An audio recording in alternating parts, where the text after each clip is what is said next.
I was just reading the warrant, and as I imagine you all have been reading it too. I haven't fully digested all of it, but it appears that the number stolen is higher than $10,000, and it appears that it's $81,000 currently of misappropriated funds or missing funds. In addition, $4,000 from the Police Athletic League as well. You know, in many ways, what do you say, right? It's shocking. Clearly, in the warrant, it outlined some severe issues with gambling, and it's a very sad day for the city to see a chief who was beloved by so many people arrested for a theft of public money and also money that was intended for children. I think there's a couple of things that are important to point out. One is I'm grateful to the Connecticut State Police and the state's attorney's office for acting very quickly. We have been cooperating with them all along, and as far as investigations goes, they were very thorough in what the portions that we saw in the investigation, and quick to move forward with the arrest. My understanding is, even though Chief Jacobson has been arrested, the investigation continues because while they've looked back several years, there may be other information that comes available as this case moves forward. Second thing I'd point out is that our police department acted quickly when the 3 assistant chiefs became aware of the issue. They confronted the chief, and when the chief confessed to them, they immediately contacted our chief administrative officer, who brought in me, and we, within hours, shared that information with the public. While nobody knew about this theft, when we found out about it, we acted very quickly. And the third thing I'll say is that the work goes on, and the spirit of New Haven community policing continues. While Chief Jacobson was the chief of police and did something that was very wrong, there are hundreds of people within the New Haven Police Department that continue to do good work on behalf of the community, and we're proud of that work that they continue to do. I think that's it, but do folks have any questions? Yeah, so obviously you said it first thing, the number much larger than what you had anticipated. So talk a little bit about, I mean, for lack of a better term, that sticker shock as you kind of go over this paperwork today. Yeah, so honestly, I didn't know what to anticipate. And what we've shared with you all is just what Chief Jacobson told us. But I think from the beginning, we really didn't know how deep this went. Chief Jacobson initially said he stole $10,000, and clearly the number is much, much higher. It's also, I think, almost hurtful that there was $4,000 stolen that was intended for kids. You know, that shows a level of judgment that's shocking. You know, we're digesting the information ourselves, similar to you all, because we have not been a part of the investigation. But it's, you know, it's pretty shocking to see the numbers. You obviously touched on it too. So many police officers in your, the New Haven department do so many good things while this is a bad apple.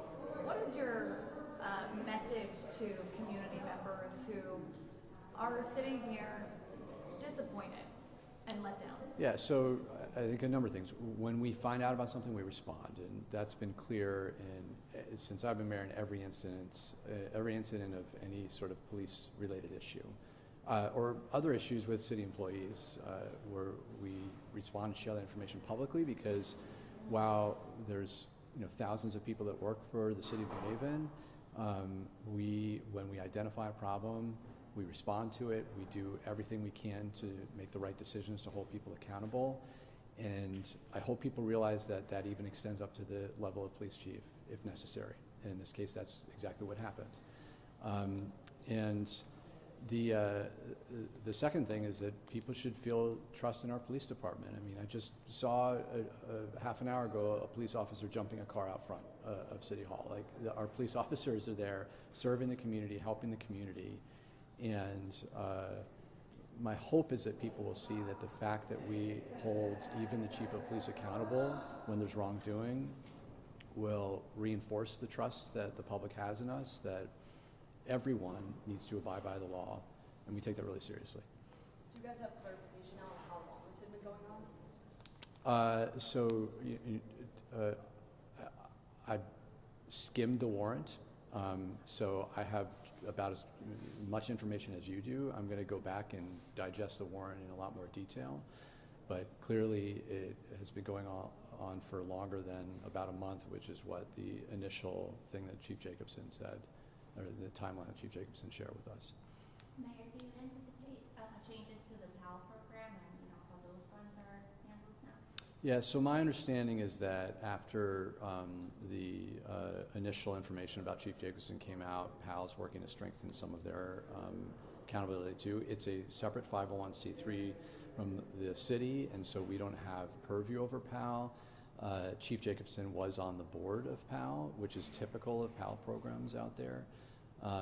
But it's more, for their board to determine what kind of changes that they need to make to ensure that there's not this kind of issue in the future as well.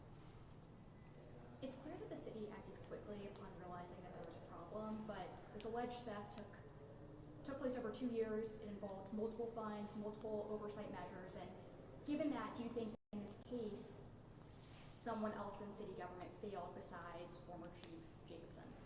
I think that's why we're bringing in PERF, and that's why we have initiated this temporary confidential informant program to ensure that this type of thing doesn't happen again, and to make sure that there's more levels of accountability and different people that ensure that they are auditing programs.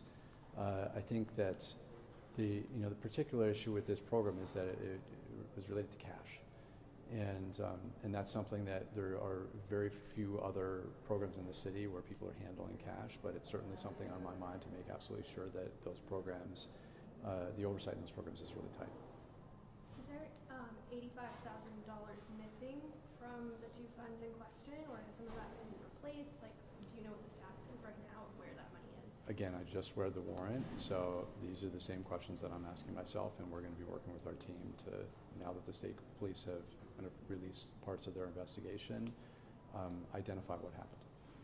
Do you personally think that Chief Jacobson should go to jail for this, or what does accountability from him look like to you?